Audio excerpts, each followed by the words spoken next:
Hey everybody, it's Rabbit. Welcome back to the channel, and today we're going to be doing something I've been wanting to do for a while, directly comparing the XM-1 Chrysler and the XM-1 General Motors in the game of War Thunder. Now, the reason why I've been wanting to do this for a while, but haven't really been able to, is a bit of War Thunder lore. Back when the XM-1 premiums were first released, they were essentially exclusive to specific platforms. The GM version was only available on PlayStation and PC, and the Chrysler version was only available on Xbox. And the exclusivity deal that Gaijin actually had with Xbox for the Chrysler was, as far as I can tell, pretty restrictive. None of the exclusive Xbox premiums have ever come to any other platforms. So it seemed pretty unlikely that I would ever get access to both the Chrysler and the GM at the same time to do a side-by-side comparison. With that being said, I do obviously play on Xbox, and very recently Gaijin bought the GM version into the US tech tree as a Golden Eagle premium that you can just buy at any time, and also gave it a bit of a discount for its initial introduction. And while it wasn't technically impossible to have both vehicles in your lineup at the same time before, it was incredibly difficult and kind of corner case. But now any Xbox player can get it. So the obvious question after playing both of them, which one do I think is the better tank? So to briefly recap the history of the XM-1 program, essentially the United States Army had spent a lot of money and time on MBT-70 and had kind of gotten nowhere. They attempt to salvage it a bit with the XM-803 that was designed to shave off some of the more expensive features of the MBT-70, but that also didn't go anywhere. So when the XM-1 program launched, time and cost were both significant factors in the decision-making process.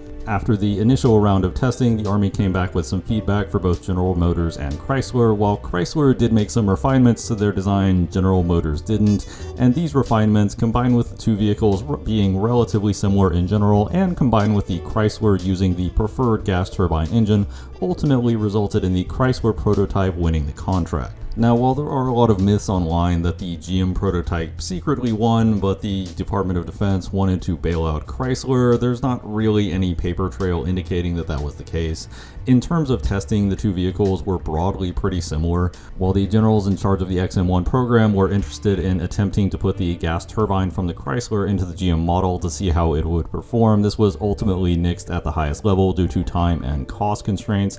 Basically, it came down from the top that you either pick one prototype or the other, you don't Frankenstein them together. So ultimately, with the Chrysler version having the preferred engine and some advantages that did make it better in some areas, albeit not to a significant degree, the Chrysler prototype was ultimately accepted and got turned into the M1 Abrams. Now, when we look at vehicles on this channel, we usually start things off by looking at the mobility, and looking at the mobility at a glance, it does appear as though the GM is slightly better than the Chrysler. However, appearances can be deceiving. The Chrysler has a maximum top speed forward of 75 kph and a maximum top speed reverse of 41, whereas the GM has a maximum top speed forward of 83 and a maximum speed reverse of 42.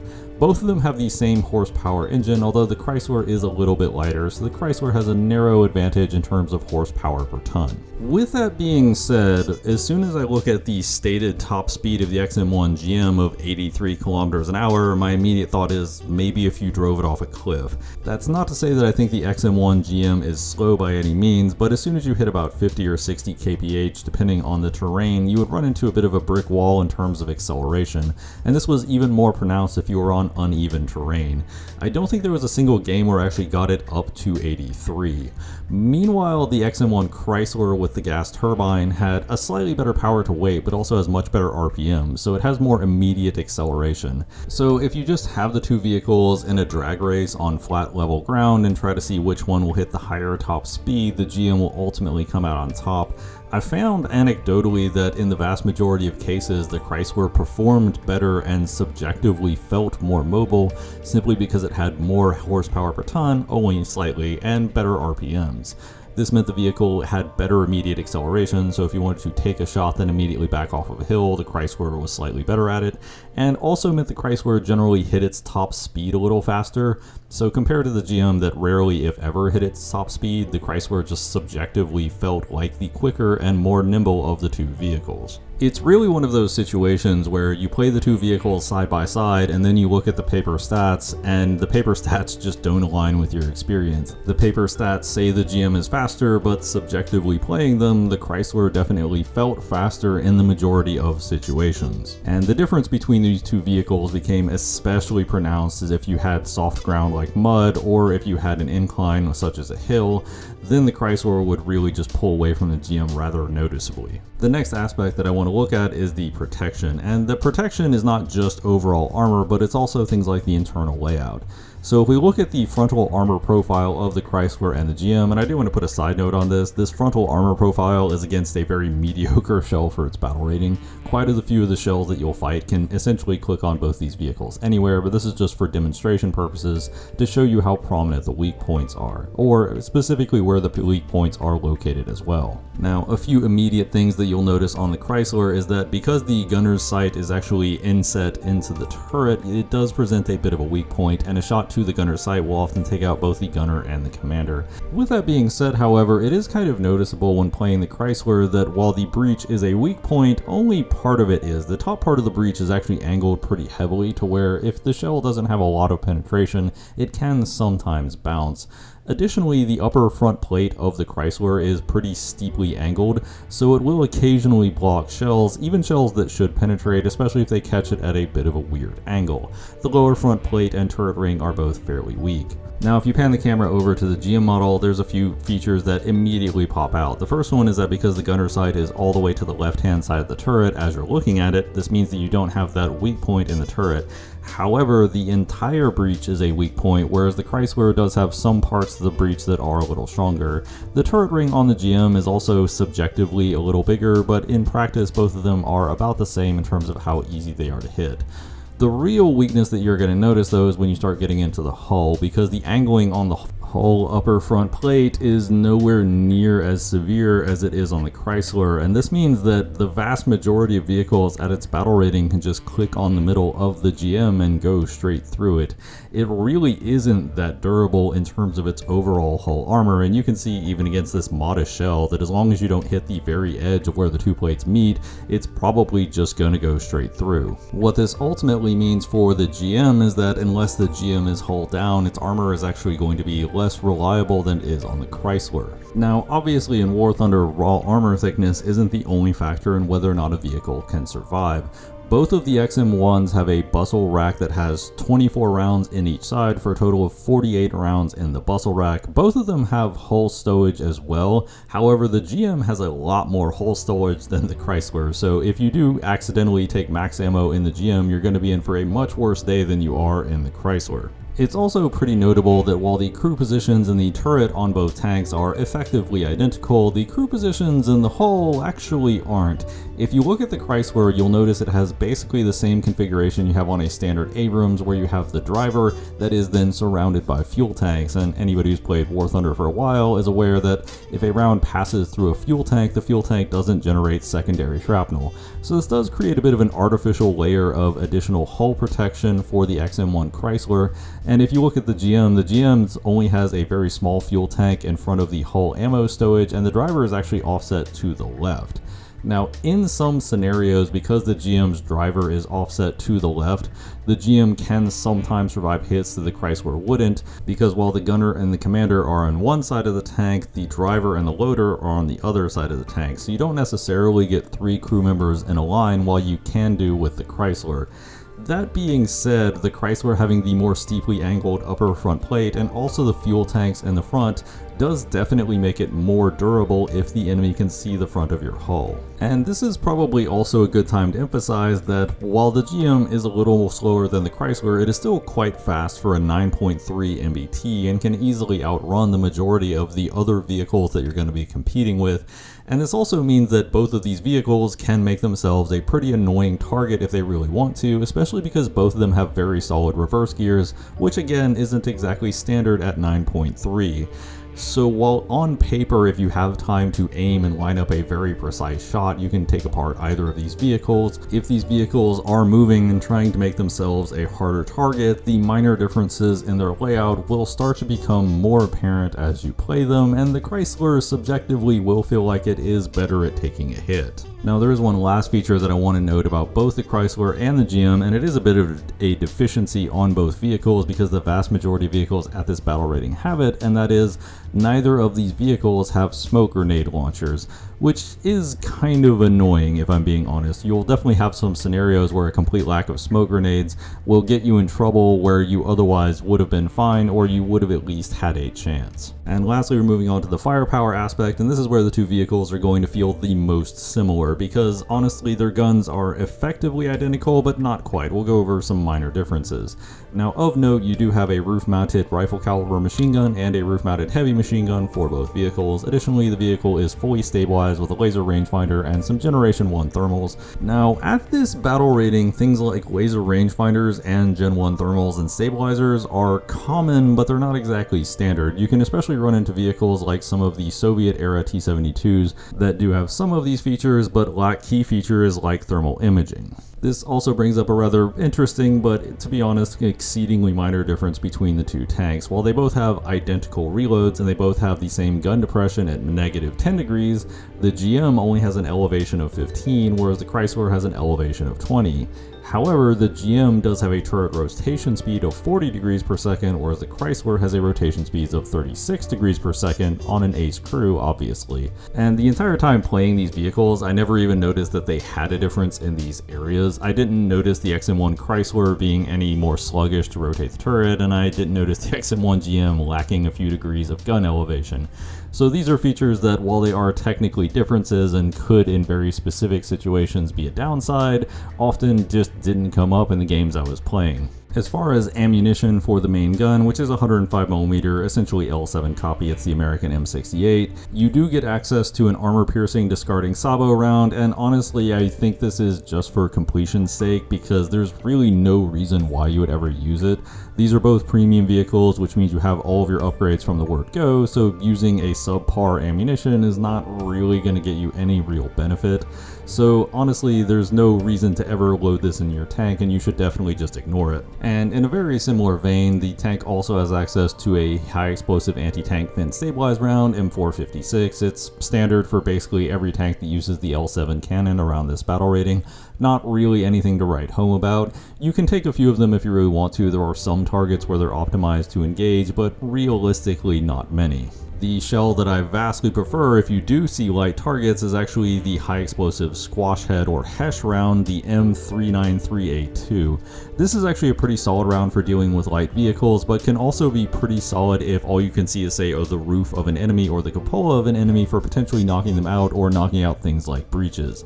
In my opinion, the HESH has more applications than the Heat FS round, although realistically, because you can take around 40-ish rounds of ammo without having a serious risk of ammo detonation, you could take both without any real downsides. Your main shell for this tank, and the one that you should be running the majority of, is M735. Now, M735 is a bit of a meme shell. It did get a rather substantial nerf, which to many is ahistorical, and the shell has a maximum penetration currently of only about 290mm, which is pretty weak for its battle rating.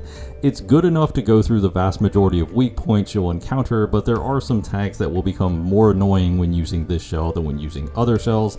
On top of that, because of the mass of the projectile, it doesn't tend to have the greatest damage, so occasionally you will have opponents survive hits in situations where a more powerful dart would have easily knocked them out. With that being said, while the deficiencies of M735 as they are currently implemented is kind of annoying, it wasn't enough for me personally to not be able to have consistently good games in these vehicles, so it's more of a minor frustration than something that will actively make your performance in the tank worse.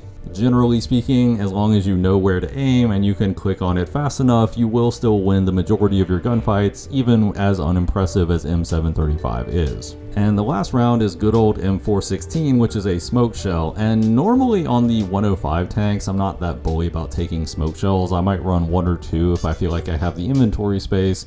But on these particular vehicles, because A, they have an absolutely massive muzzle rack, so you can afford to take these without risking ammo detonation, but also B, because you don't have any smoke grenade launchers, I do actually tend to run these smoke shells more often on these particular tanks than I do on other tanks using the L7-105 gun.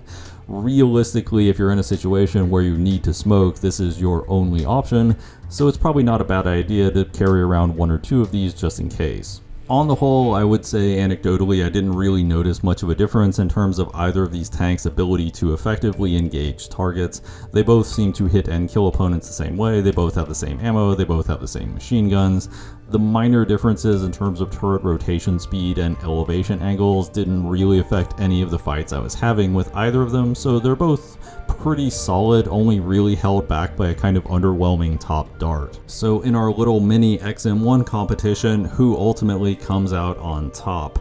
The Chrysler, because of its gas turbine engine, in my opinion, firmly wins the mobility category. While the GM on paper does have some advantages in mobility, the engine just doesn't quite have the horsepower per ton or the RPMs to really make the most of the minor advantages it has, and more often than not, the Chrysler will feel like a much snappy and more responsive vehicle. In the durability area, while the Chrysler does have the prominent turret weak point of the gunner sight, which can be kind of annoying to deal with, and in turn does make the GM a little better if you are mostly sticking to hull down positions, I did find that the Chrysler having the driver and fuel tank arrangement that it does did allow it to absorb some hits when it couldn't go full hull down that the GM couldn't. And on top of that, the Chrysler's upper front plate is angled steeply enough that if your opponent catches it at an unfavorable angle or you are slightly angled up, it can sometimes just eat shells, whereas the GM's upper plate is basically way too flat and will just absorb any sabot without really stopping it.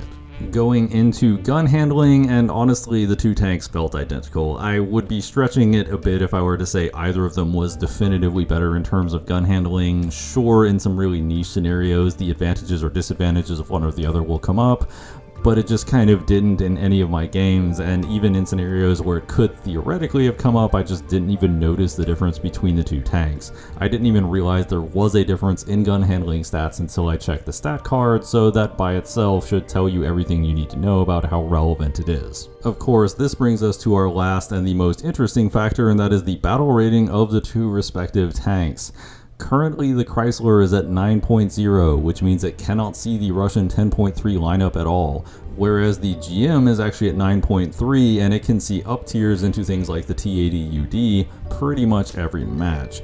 Now, anecdotally, 9.0 does see a whole lot more down tiers than 9.3 does, so in general, the matchmaking for the Chrysler was very noticeably more favorable. That being said, all the footage you're seeing in the background, I was playing the Chrysler at 9.3 and it did perfectly fine. It basically did exactly the same as the GM. So the Chrysler, in my opinion, does have a pretty big advantage when it comes to its battle rating. This is probably the most pronounced difference between these two tanks, is just the battle rating difference between them, because the difference between 9.0 and 9.3, while it doesn't seem like much, actually is pretty massive when you consider how prominent the Russian 10.3 lineup is. So the conclusion of my little mini competition between these two tanks is that the Chrysler kind of just wins again.